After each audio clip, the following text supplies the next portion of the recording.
ꯃꯇꯝ ꯑꯃꯗ ꯋꯥ ꯌꯥꯝꯅ ꯉꯥꯡꯒꯟꯕ ꯕꯁꯤꯔꯥ ꯀꯧꯕ ꯅꯤꯡꯊꯧ ꯑꯃꯈꯛ ꯄꯥꯜꯂꯝꯃꯤ꯫ ꯃꯍꯥꯛꯁꯤ ꯃꯇꯝ ꯆꯨꯞꯄ ꯃꯤ ꯑꯃꯠꯇ ꯎꯕ ꯌꯥꯗꯦ, ꯋꯥ ꯉꯥꯡꯅꯕꯒꯤꯗꯃꯛ ꯃꯌꯥꯗꯨ ꯀꯥꯊꯣꯛꯂꯒ ꯂꯩ꯫ ꯃꯍꯥꯛꯅ ꯈꯪꯗꯦ ꯍꯥꯏꯕ ꯍꯤꯔꯝ ꯑꯃꯠꯇ ꯂꯩꯇꯦ, ꯑꯃꯍꯦꯛꯇ ꯍꯥꯏꯅꯕ ꯍꯣꯠꯅꯩ꯫ ꯅꯤꯡꯊꯧꯁꯤ ꯏꯅꯥꯛ ꯈꯨꯟꯕ, ꯂꯩꯕꯥꯛ ꯃꯤꯌꯥꯝꯒꯤ ꯊꯧꯔꯝ ꯊꯧꯗꯥꯗ ꯃꯁꯛ ꯈꯪꯕ, ꯂꯥꯏꯔꯕ ꯀꯌꯥꯕꯨ ꯃꯇꯦꯡ ꯄꯥꯡꯒꯟꯕ ꯃꯤꯑꯣꯏ ꯑꯣꯏꯖꯔꯕꯁꯨ ꯀꯅꯥꯅꯁꯨ ꯃꯍꯥꯛꯄꯨ ꯅꯨꯡꯁꯤꯔꯝꯗꯦ꯫ ꯃꯔꯝꯗꯤ ꯃꯍꯥꯛꯄꯨ ꯃꯤꯌꯥꯝꯅ ꯋꯥꯊꯤ ꯋꯥꯔꯦꯝꯒꯤ ꯅꯤꯡꯊꯧꯅꯤ ꯍꯥꯏꯅ ꯀꯧꯅꯩ꯫ ꯅꯤꯡꯊꯧꯅ ꯑꯁꯨꯝꯅ ꯋꯥ ꯄꯉꯥꯡꯗ ꯉꯥꯡꯕꯁꯤꯗ ꯑꯁꯣꯏꯕ ꯀꯌꯥꯃꯔꯨꯝꯁꯨ ꯌꯥꯎꯗꯕ ꯅꯠꯇꯦ꯫ ꯇꯧꯕꯇꯕꯨ ꯅꯤꯡꯊꯧ ꯕꯁꯤꯔꯥꯒꯤ ꯑꯃꯠꯇ ꯉꯥꯏꯖꯔꯕ ꯃꯟꯇ꯭ꯔꯤ ꯍꯖꯨꯔꯅ ꯅꯤꯡꯊꯧꯕꯨ ꯃꯇꯝ ꯆꯨꯞꯄꯗ ꯀꯗꯥꯏꯗ ꯁꯣꯏꯈꯤꯒꯗꯒꯦ ꯍꯥꯏꯗꯨꯅ ꯌꯦꯡꯁꯤꯜꯂꯤ꯫ ꯅꯤꯡꯊꯧꯗꯨ ꯗꯔꯕꯥꯔꯒꯤ ꯃꯤꯐꯝꯗ ꯋꯥ ꯉꯥꯡꯕ ꯃꯇꯝꯗ ꯍꯥꯏꯔꯤꯕ ꯍꯤꯔꯝꯗꯨꯗꯒꯤ ꯍꯦꯟꯗꯣꯛꯂꯒ ꯁꯥꯡꯅ ꯑꯇꯣꯞꯄ ꯍꯤꯔꯝ ꯀꯌꯥꯃꯔꯨꯝ ꯆꯠꯊꯔꯛꯄ ꯃꯇꯝꯗ ꯃꯍꯥꯛꯀꯤ ꯑꯇꯣꯞꯄ ꯃꯟꯇ꯭ꯔꯤꯁꯤꯡ ꯄꯨꯝꯕꯅ ꯍꯀꯥꯝ ꯋꯥ ꯆꯟꯕꯗꯨ ꯍꯖꯨꯔꯅ ꯍꯦꯛ ꯎꯏ꯫ ꯑꯁꯤꯒꯨꯝꯕ ꯇꯥꯟꯖꯥ ꯈꯨꯗꯤꯡ ꯍꯖꯨꯔꯅ ꯅꯤꯡꯊꯧꯗ ꯏꯪꯒꯤꯠ ꯄꯤꯔꯒ ꯋꯥꯗꯨ ꯇꯦꯟꯁꯤꯜꯍꯜꯂꯤ꯫ ꯋꯥꯌꯥꯝ ꯉꯥꯡꯕ ꯅꯤꯡꯊꯧ ꯑꯁꯤꯒꯤ ꯌꯥꯝꯅ ꯅꯨꯡꯁꯤꯕ ꯊꯦꯡꯒꯨ ꯑꯃꯁꯨ ꯅꯨꯡꯁꯤꯅ ꯌꯣꯛꯆꯔꯝꯃꯤ꯫ ꯊꯦꯡꯒꯨꯁꯤꯅ ꯅꯤꯡꯊꯧꯗꯒꯤ ꯍꯦꯟꯅ ꯋꯥꯊꯤ ꯉꯥꯡꯕ ꯍꯦꯜꯂꯤ꯫ ꯅꯤꯡꯊꯧ ꯑꯁꯤꯗꯤ ꯃꯤ ꯂꯩꯇꯕ ꯃꯇꯝꯗ ꯋꯥ ꯉꯥꯡꯕ ꯂꯦꯞꯂꯒ ꯇꯨꯃꯤꯟꯅ ꯃꯆꯤꯟꯗꯨ ꯃꯔꯦꯡ ꯈꯥꯡꯖꯔꯝꯃꯤ꯫ ꯇꯧꯕꯇꯕꯨ ꯃꯍꯥꯛꯀꯤ ꯊꯦꯡꯒꯨꯁꯤꯗꯤ ꯀꯣꯅꯨꯡꯒꯤ ꯄꯨꯈ꯭ꯔꯤꯒꯤ ꯉꯥ ꯀꯌꯥꯃꯔꯨꯝꯒ ꯋꯥꯔꯤ ꯁꯥꯟꯅꯔꯝꯃꯤ꯫ ꯉꯥꯁꯤꯡꯗꯨ ꯊꯦꯡꯒꯨꯗꯨ ꯎꯕ ꯃꯇꯝꯗ ꯀꯥꯏꯔꯒ ꯆꯦꯟꯅꯩ, ꯃꯔꯝꯗꯤ ꯃꯈꯣꯏꯅ ꯊꯦꯡꯒꯨꯗꯨꯒꯤ ꯑꯌꯥꯛꯄ ꯈꯣꯟꯖꯦꯜꯗꯨ ꯇꯥꯅꯤꯡꯂꯝꯗꯦ꯫ ꯉꯥꯁꯤꯡꯗꯨ ꯂꯣꯠꯈ꯭ꯔꯕꯁꯨ ꯊꯦꯡꯒꯨꯗꯨꯅ ꯀꯣꯅꯨꯡꯒꯤ ꯑꯀꯣꯏꯕꯗ ꯂꯩꯔꯤꯕ ꯋꯥꯏꯅꯨ, ꯌꯣꯡ, ꯂꯝ ꯉꯥꯅꯨ ꯀꯌꯥꯗ ꯋꯥꯔꯤ ꯁꯥꯔꯝꯃꯤ꯫ ꯅꯣꯡꯃꯗꯤ ꯅꯤꯡꯊꯧ ꯕꯁꯤꯔꯥ ꯃꯍꯥꯛꯀꯤ ꯑꯅꯧꯕ ꯀꯣꯅꯨꯡ ꯑꯃꯈꯛ ꯁꯥꯅꯕꯒꯤ ꯆꯤꯡꯌꯥꯒꯤ ꯃꯐꯝ ꯑꯃꯗ ꯌꯦꯡꯕ ꯊꯣꯔꯛꯂꯝꯃꯤ꯫ ꯃꯔꯝꯗꯤ ꯃꯍꯥꯛꯅ ꯂꯩꯔꯤꯕ ꯀꯣꯅꯨꯡꯗꯨ ꯀꯥꯂꯦꯟ ꯊꯥꯒꯤ ꯃꯇꯝꯗ ꯑꯗꯨꯛꯀꯤ ꯃꯇꯤꯛ ꯁꯥꯔꯝꯃꯤ꯫ ꯑꯁꯨꯝꯅ ꯀꯥꯂꯦꯟ ꯌꯧꯔꯛꯄ ꯈꯨꯗꯤꯡ ꯃꯍꯥꯛꯅ ꯅꯧꯅ ꯁꯥꯒꯗꯧꯔꯤꯕ ꯑꯏꯪꯕ ꯀꯣꯅꯨꯡꯗꯨꯗ ꯆꯠꯂꯒ ꯂꯩꯅꯅꯕ ꯊꯧꯔꯥꯡ ꯇꯧꯔꯤꯕꯅꯤ꯫ ꯅꯤꯡꯊꯧꯅ ꯁꯅꯥꯒꯤ ꯐꯖꯔꯕ ꯐꯤꯖꯣꯜ ꯀꯌꯥꯃꯔꯨꯝ ꯁꯦꯠ ꯆꯥꯔꯒ ꯂꯝꯕꯤꯗ ꯊꯣꯔꯛꯄ ꯃꯇꯝꯗ ꯂꯝꯕꯦꯜꯗ ꯆꯥꯛꯅꯤꯕ ꯀꯌꯥꯃꯔꯨꯝ ꯎꯔꯝꯃꯤ꯫ ꯅꯤꯡꯊꯧꯅ ꯆꯥꯛꯅꯤꯕꯁꯤꯡꯗꯨ ꯎꯕ ꯃꯇꯝꯗ ꯃꯍꯥꯛꯀꯤ ꯗꯣꯂꯥꯏꯗꯒꯤ ꯁꯦꯜ ꯆꯕꯨꯟ ꯊꯥꯗꯔꯝꯃꯤ꯫ ꯆꯥꯛꯅꯤꯕ ꯃꯌꯥꯝꯗꯨꯅ ꯁꯦꯜꯁꯤꯡꯗꯨ ꯈꯨꯜꯂꯝꯃꯤ꯫ ꯑꯗꯨꯒ ꯃꯈꯣꯏ ꯃꯁꯦꯜ ꯇꯨꯃꯤꯟꯅ ꯋꯥꯔꯤ ꯁꯥꯟꯅꯩ꯫ ꯑꯩꯈꯣꯏꯒꯤ ꯏꯅꯤꯡꯊꯧꯁꯦ ꯃꯕꯨꯛ ꯃꯄꯥꯎꯗꯤ ꯌꯥꯝꯅ ꯐꯕ ꯃꯤꯅꯤ, ꯑꯗꯨꯕꯨ ꯅꯨꯡꯁꯤꯐꯝ ꯈꯪꯗꯦꯅꯦ, ꯋꯥꯊꯤ ꯋꯥꯔꯦꯝ ꯄꯉꯥꯡꯗ ꯉꯥꯡꯉꯤ꯫ ꯑꯇꯣꯞꯄ ꯑꯃꯅ ꯑꯃꯨꯛ ꯈꯨꯝꯃꯤ, ꯆꯨꯝꯃꯤ, ꯄ꯭ꯔꯤꯊꯤꯕꯤꯁꯤꯗ ꯃꯥ ꯑꯃꯨꯛ ꯈꯪ ꯍꯩꯕ ꯂꯩꯇꯕꯗꯨ ꯃꯉꯥꯏ꯫ ꯑꯩꯗꯤ ꯃꯍꯥꯛꯀꯤ ꯈꯣꯟꯖꯦꯜꯁꯦ ꯇꯥꯕꯗ ꯅꯣꯛꯅꯤꯡꯕ ꯐꯥꯎꯏ꯫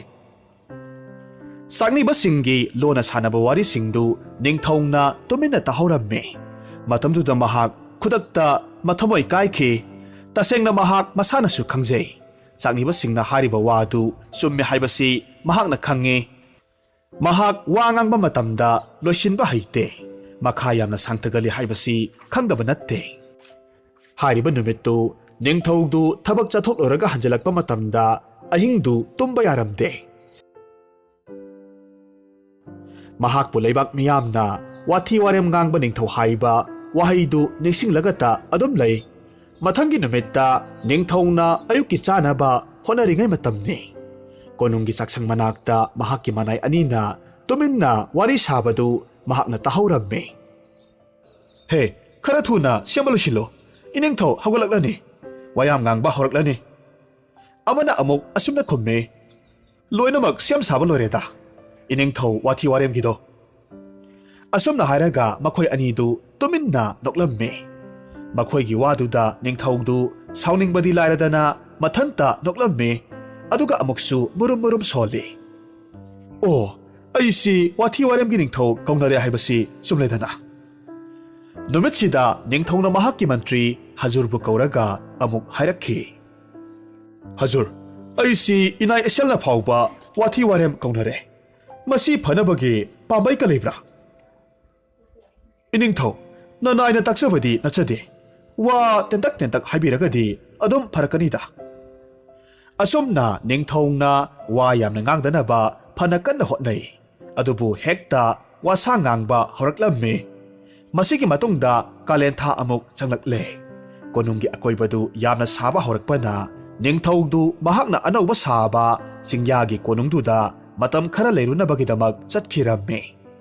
Tanjasida wathi ngangba Thenggudu konunggi pukhri nga mayamga sinda paudanaduna khatnaramme. Nga singna hairamme, hai thauleitaba Thenggu nahakta sigiga sikro. Nahakna aikhoigi leifam pukhri sida nga mayam lei haibasi mathiwong lauba wainu matai manauda tamthuklubadagi ngasi ayuk matai manaudu laklaga aikhoigi isa isu pumba loinamak pharaga sathokre. Thenggu na khumme, kari aina nakhoigi leifamsi wainu matai manauda tamthoi haibagi praman kari lei. Kanana nakhoida hairai khudaksida hayo. Hai thaunaidaba Thenggu masana tabani ne. Nahan nongma nahakna Mirza haibatena wagi mamaida asoiba khara lei haiduna yong singna tamthoklure. Yong singna wathi ngangnabada Mirza tena wagi nakong yaukhibadagi haujik waida tena wa sangu amakhak pairaklaga yong sangu amaga yamna kanna khanarambane. Pumnamaksi nangna amada kak tawbadagi wathi tawbadagi thoganba natro. Maduda amok Thenggu na khumme, kari aina haiba wa singduda asoiba karibu yaubage. Asumba haibada ai siba kiroi. Asumba yamna pambi Thenggu wathi warem hainaba nachinduna nongmadi awafamda tahanma soidabani nang. Thenggudu yamna usitana phet lauraga mukhairaga chatkhi. Aduga makha thangba lamnganu matai manaugi makolom tamna laklaga asumna amuk hairei. Ho karam panbiribage lamnganu nakhoibo. Nungairiye itaw Thenggu nahakpu paw amma tarabro. Aikhoigi ining thaudu mahakki manai singa punna loinamak singyada hongkhre. Haima aidi tahaudene. Singan binga kharaga khanaringa sida khanghaudrabani. Ho adubuna harise aikhoi lamnganu ite inaudi ningthaugi anauba singyagi konung manakta surung macha amakhak leiye maduda yum honglani. Oh itaw lamnganu noina chatkhabadi aidi kamaina itomta lehongni. Aishu yamna lakninge. Natene mafam dubu pukhriga leilakpro. Itaw Thenggu pukhri di lehaude adubu ising chaibi amakhakti lehowe. Adudi yamna nungainiye nakhoini na aibu amukta pubiyoba. Hoi pubige ado akhoina haibadi inba taba. Asumna Thenggu na lamnganu gi wafamdu ingani haina wasaklamme. Madudagidi lamnganu aniduna sai matek amakhak puraklaga amuk makhata na hairakhe. Itaw yengo sai matek nakal anisi aikhoini na chaplaga pugadoribane. Mayaida nahakna yana chiklaga yangadabane. Nahakna karigumba ya karaga wanganglurabadi nahak nongthaktagi leimaida taraga sigadoribane. Kawganuko. Thenggu su makhoina taklibadu khanglani haina khumme. Matau asum tauna uchek anidugi aphaiba sai matekta Thenggu na mayana chiklaga yalaga paikhatpa haurakpa matamda konunggi pukhrida leiriba nga singna asumna laurakhi. Ho sintibi Thenggu lengbiro yam nungaire amuk hanna mafamsida halaktaba oyo. Nga singgi wafamduda Thenggu na sauna sunglak hek laklaroi noida wainuna charaga siro asum haina khumningbani. Adubu mahak yamna sauningna tuminna lei maramdi mahakna wangangba tarabadi mahak pukhrida amuk hanna tani haibasi khangi. Asumna makhoi ahum lobuk lamhang kaya marum phauraga nongthakta pairaga lakhi. Makhoina asum pairakpa matamda lobukta napi penglambi nupi amakhakna makhoibu uraduna asumna hairakhi. Haima kari matongno Thenggu si taraklabadi pumtoi toiba tare. Asi haiduna nupidu noklamme. Nupidugi waduda Thenggudu thaunaidabi nathau suribaduda nabukning changu miwa nganganu asi haige tawbani. Adubu lamnganu anina Thenggudugi mataudu khangladuna amuk hairaklamme. Itaw Thenggu nahak sauninglabasu khango. Nayadu hek kathokpa matamda leimaida tadoribani. Asumna Thenggudu wa machet amata haidana tominda yalamme. Asumna makhoi ahumna asum pairakpa matamda singyagi ningthaugi konungdu yoromdaigi matamda nupa macha khara lampakta phibul haibi sanaraga leiramme. Nupa macha mayamduna nongthakta yenglaga laurakhe. Ho ngano ani nakhoina puriba Thenggudu yamna noi lawe. Makhada langtharau aikhoi mayam lauraga chathoke. Asi haiduna makhoi ya noklaga laknaramme. Handakti Thenggudu nupa macha mayamgi karemnabadu taraga leibadu ngamlaktre aduna nganu anina haiba wadu kauthokkhiduna asumna amuk laurakhi. Hai waraktaba angangsa nakhoidum aina lauraga sabige. Asumna haige haiduna mayadu kathorakpa matamda mahakna yaliba chaidudagi nanthokkhiduna uru leina taraklamme. Aduga ningthauge konung anaubagi sumangda makhol thokna pak laungna kairaga tare. Thenggugi siramdai mitkuptu lamnganu anina taksi solamme. Itaw Thenggu, aikoina haijabadu nahakna karigi kauthoklibono. Phare, itaw nahaki thawaina santi oina leibo oirasano. Asi hairamlaga nganu anidu nongthakta adumak paikhre. Konunggi sumangda Thengguna taraklaga mathwai thabadu uba matamda wayam ngangba ningthau basirana mahaki mantri Hazurda hange. Hazur, aigi nungsiraba Thengguna paraklaga aigi anauba sangabada ngariba konunggi sumangda taraga sire. Masibu karamba dasalangpham kudam changdamno. Ningthaugi wahaida wakhal lairaba mantri Hazurna amuk khumme. Iningthau, konung anauba sigi karigumba phattaba kudam amata natte. Matang matam sadana wa pangangda ngangba maraibak leitraba Thenggugi thawangdunane. Aidi tasengna ariba konungda uraklabane. Adomgi Thenggu wayam ngangbisi lamnganuna soidanamak purakani haibase khanglabane. Wayam ngangba Thenggu harakpaduda ningthaudu khajiktang ikaijaramme. Aduga amuk hairakhe. Nahakna haibadu chumme.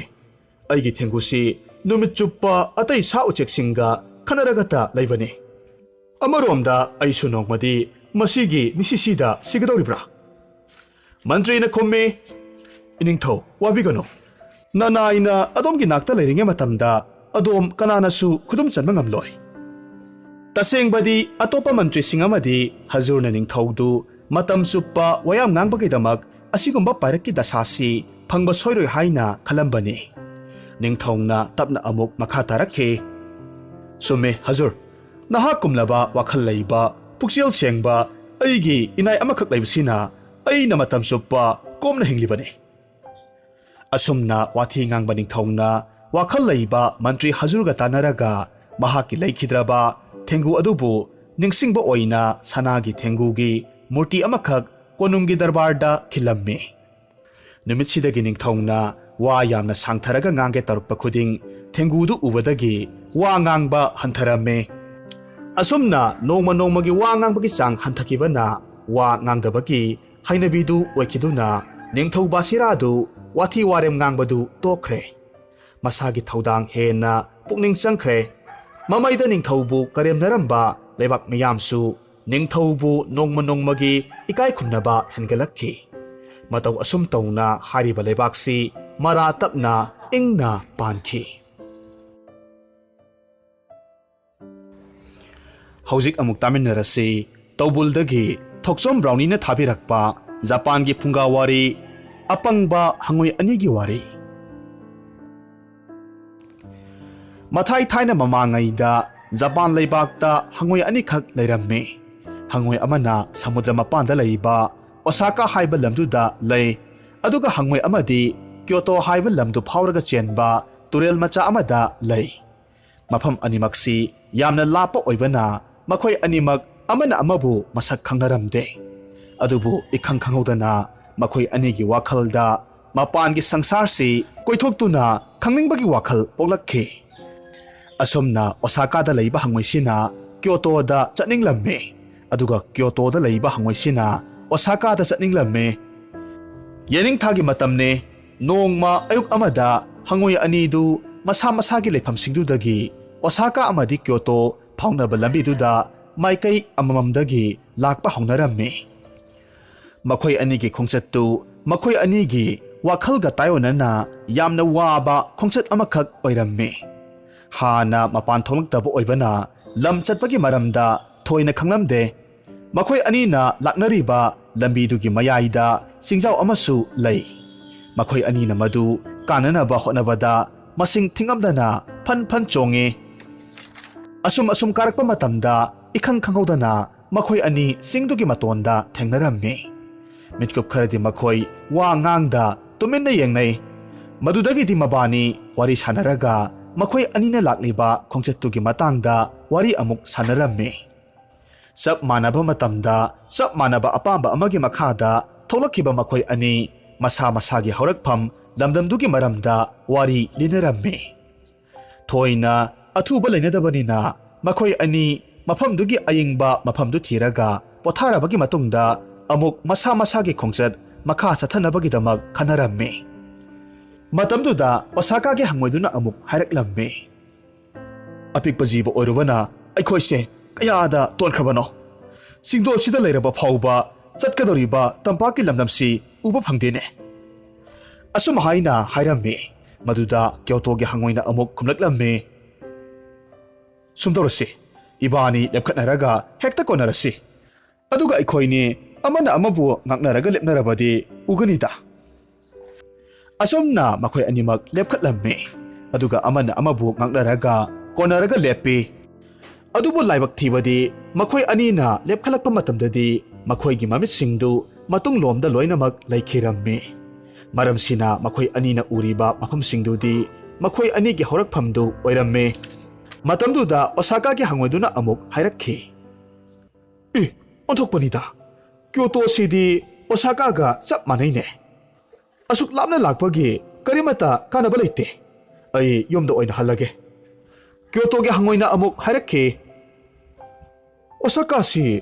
ꯀ꯭ꯌꯣꯇꯣꯒ ꯆꯞ ꯃꯥꯟꯅꯩꯅꯦ꯫ ꯑꯩꯅ ꯍꯥꯟꯅ ꯈꯪꯂꯝꯂꯕꯗꯤ ꯑꯁꯨꯛ ꯋꯥꯅ ꯂꯥꯛꯂꯝꯂꯣꯏꯗꯕꯅꯤ꯫ ꯑꯁꯨꯝꯅ ꯃꯈꯣꯏ ꯑꯅꯤꯗꯨ ꯀꯣꯟꯅꯔꯝꯕꯗꯒꯤ ꯊꯥꯗꯣꯛꯅꯈꯤꯗꯨꯅ ꯅꯥꯄꯤ ꯃꯊꯛꯇ ꯇꯥꯔꯝꯃꯤ꯫ ꯉꯥꯏꯍꯥꯛ ꯂꯩꯔꯕꯒꯤ ꯃꯇꯨꯡꯗ ꯃꯈꯣꯏ ꯑꯅꯤ ꯀꯥꯏꯅꯅꯕꯒꯤ ꯃꯇꯝ ꯂꯥꯛꯈꯤ꯫ ꯑꯔꯣꯏꯕꯗ ꯃꯈꯣꯏ ꯑꯅꯤ ꯑꯣꯁꯥꯀꯥ ꯑꯃꯗꯤ ꯀ꯭ꯌꯣꯇꯣ ꯍꯥꯏꯔꯤꯕ ꯂꯝ ꯑꯅꯤꯁꯤ ꯆꯞ ꯃꯥꯟꯅꯕꯅꯤ ꯍꯥꯏꯅ ꯈꯟꯈꯤ꯫ ꯑꯁꯨꯝꯅ ꯃꯈꯣꯏꯒꯤ ꯃꯌꯨꯝꯂꯣꯝꯗ ꯑꯃꯨꯛ ꯍꯟꯅꯈꯤ꯫